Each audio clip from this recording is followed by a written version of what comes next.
Help support the show by joining the Patreon or becoming a YouTube member. Also, hit that like button and subscribe if you want more Browns-focused content. So we've talked a lot today and in previous days about the Cleveland Browns free agency, and I think that's all going to be fun stuff to talk about.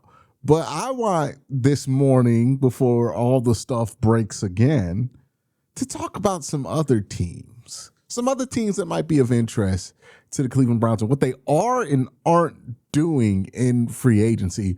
See, if we look at the familiar faces that we usually talk about, Pittsburgh is pretty much doing the same stuff they do every free agency period. Some smaller moves around the edges, making a trade for a player. I think they traded for Michael Pittman Jr., stuff like that.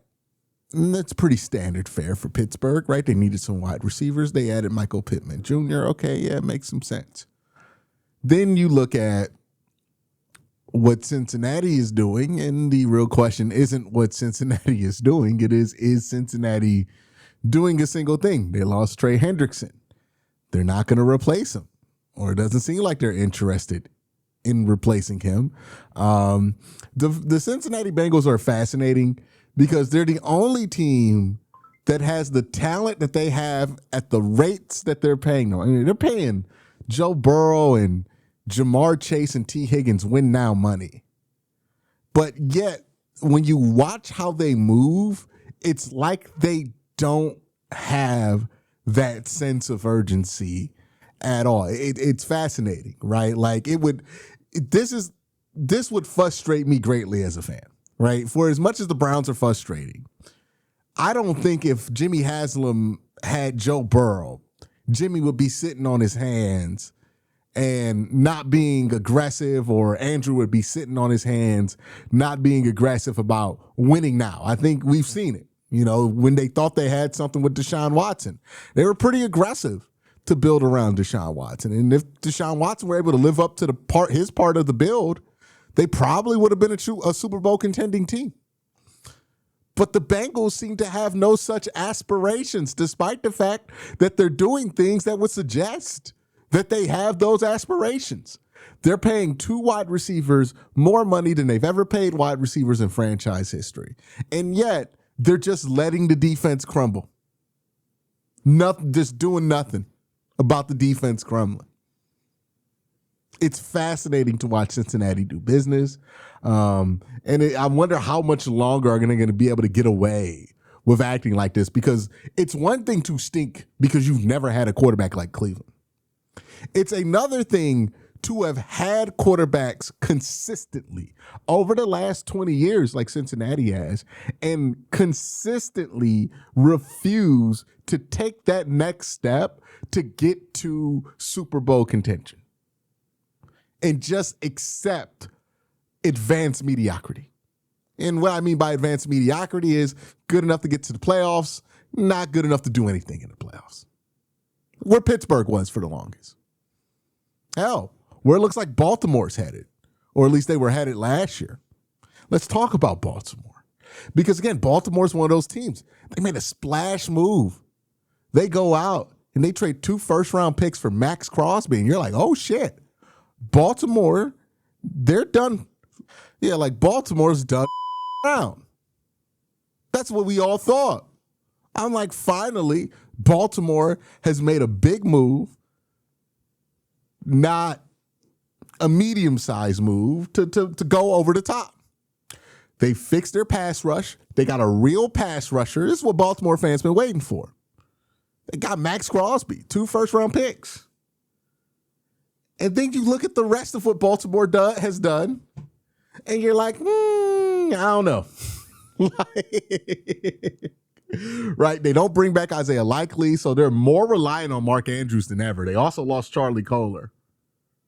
Right? They both went to New York with John Harbaugh. And then if you look at what they brought back Tyler Huntley, which I think is a good move. I think it's been a long time coming that they just commit to Tyler Huntley as their backup quarterback for Lamar Jackson, right? I think that makes sense. But they brought in John Simpson. It's a move. They lost Tyler Linderbaum to the Raiders. Now, this is where it gets interesting, right? When we talk about Tyler Linderbaum and specifically the Ravens' handling of Tyler Linderbaum. Because either one of two things are true. Either Tyler Linderbaum is overrated, he's not as good as people think he is, and he's immensely overpaid at the center position to play for the Raiders, or Tyler Linderbaum is as good as everybody says he is, and the Ravens, for some reason, completely botched the handling of Tyler Linderbaum. Because Tyler Linderbaum, in no way, if he was valued at a high level from the Baltimore Ravens, should even be in free agency right now. Like, the Ravens could have just exercised his fifth-year option last year and it avoided free agency this year. But for some reason, whether it be their evaluation of Linderbaum, which I have to believe is true, because if rumors are true, they never moved from their number on Linderbaum. So they said to themselves, he's not worth what he's going to make with the fifth-year option, and he's not worth what he's going to make in the open market. So we're just going to let him walk, which, again, is a curious thing to let happen when you just traded your next 2 first-round picks to win now with an edge rusher who's not like super young. So what was the plan there for the Ravens? What was the best outcome there for the Ravens? Right? I get why they were kind of stuck with their hands tied when it came to the extension, because either you extend them and you kind of admit you're a dumbass for not giving them the 5th-year extension to begin with, or you just stick to your guns and you say, no, he's not worth it, so you just let him walk. Either way, if you're Baltimore, this feels like the worst-case scenario when you're looking at all the options that could have played out last year when you had the 5th-year option on Linderbaum. I would love to hear more people discuss that. Like, what was it about him that made them not take the 5th-year option? Maybe there's a legitimate reason. Maybe he was like, I don't remember the in and outs of his contract situation, his 5th-year situation. So if somebody is a Raven fan and they know why, please let me know. But it just feels like a complete mess up here. You know what I mean? Even if you didn't want to pay Linderbaum that kind of money, you still could have found yourself in a situation where you didn't have to be in that position. You know, this is why it is that, like, the Browns and every other team, like the Philadelphia Eagles, a lot of other teams just extend during the season. The Ravens do it. But Linderbaum did not get that treatment, you know, and they lost him to the open market. They haven't restructured Lamar's contract yet, which I expect that to happen. But they're going to not do it because they're using it for leverage from negotiation, probably.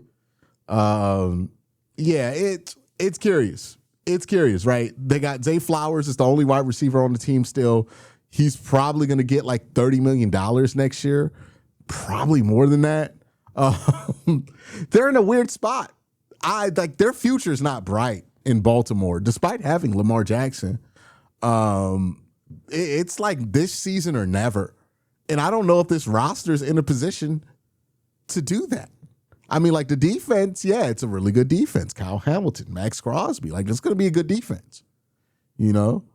But that offense, Lamar Jackson, he's getting older, you know?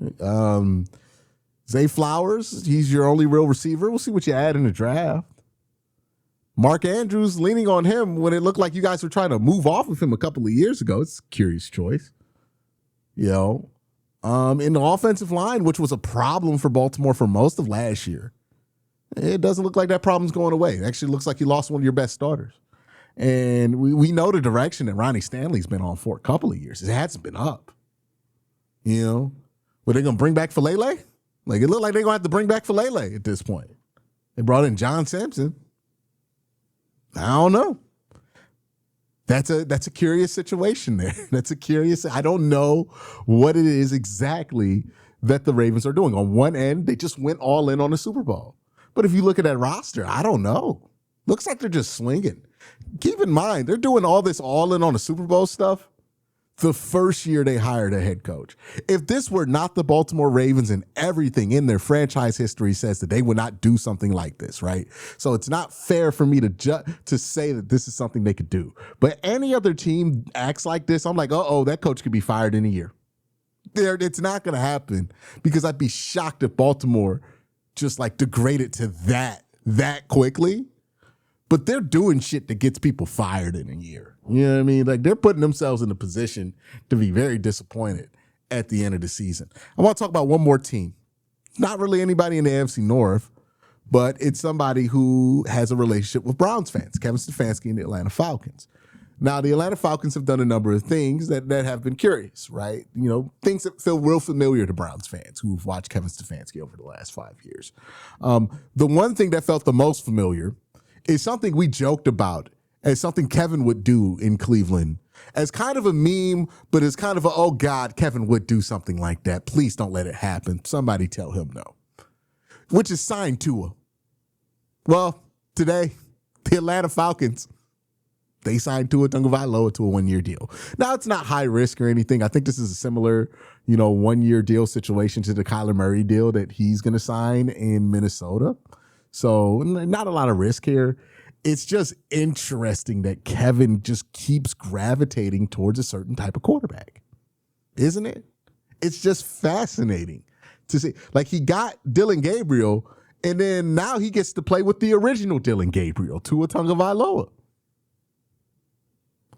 It's going to be interesting to see what Kevin does with Tua, because the criticism of Tua is that he's been too conservative when it comes to his pass selection. Right? So too many checkdowns, too scared to throw downfield, not really capable of throwing downfield, doesn't really have the arm talent. And if you look at what Kevin Stefanski quarterbacks have looked like, regardless of their skill profile, it's been a lot of checkdowns and a lot of being afraid to throw downfield.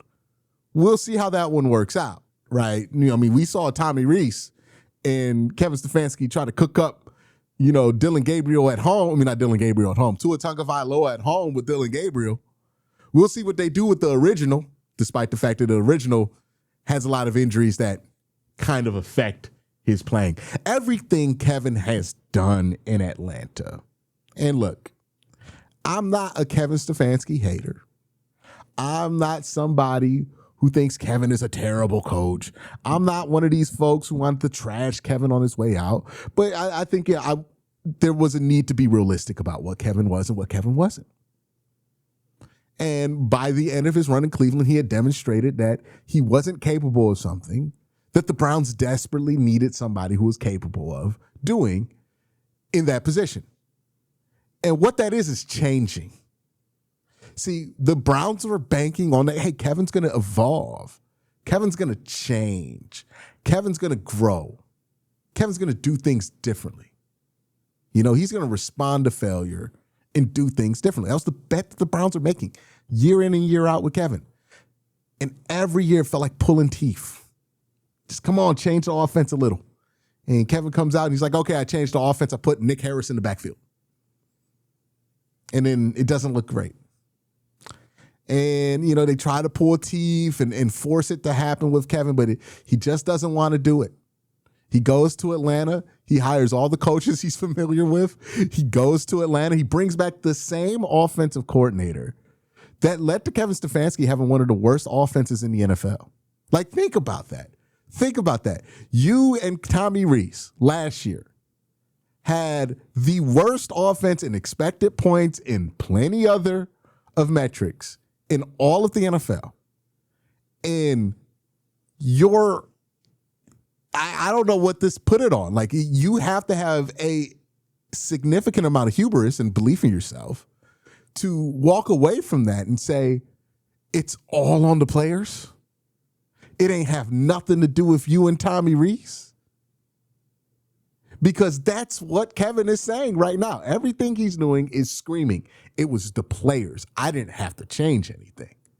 And when I watch how Kevin's operating in Atlanta, I wish him the best. I hope it truly does work out, because there's no reason for me to want Kevin to fail. Why? To prove a fucking point on the internet? Who cares? Right? Who cares? Who cares? People forget every point you've ever made on the internet in like 2 days, or not even 2 days, like in like 30 seconds. They'll listen to you make a point, be right about a point, and then they'll scroll on TikTok and learn some terrible hacks about how to fix their bathroom door or some shit like that, right? Like it's never that serious. No, I want Kevin to be successful because I like Kevin. You know, I think Kevin's a good coach. I think he can be a good coach. I just think the situation in Cleveland got to a point to where he could not fix it. So he had to go. And everything I've seen with him in Atlanta makes me feel even stronger in that feeling. Hope it works out for Kevin. Truly do. But I'm happy he doesn't work here because the Browns needed change on offense.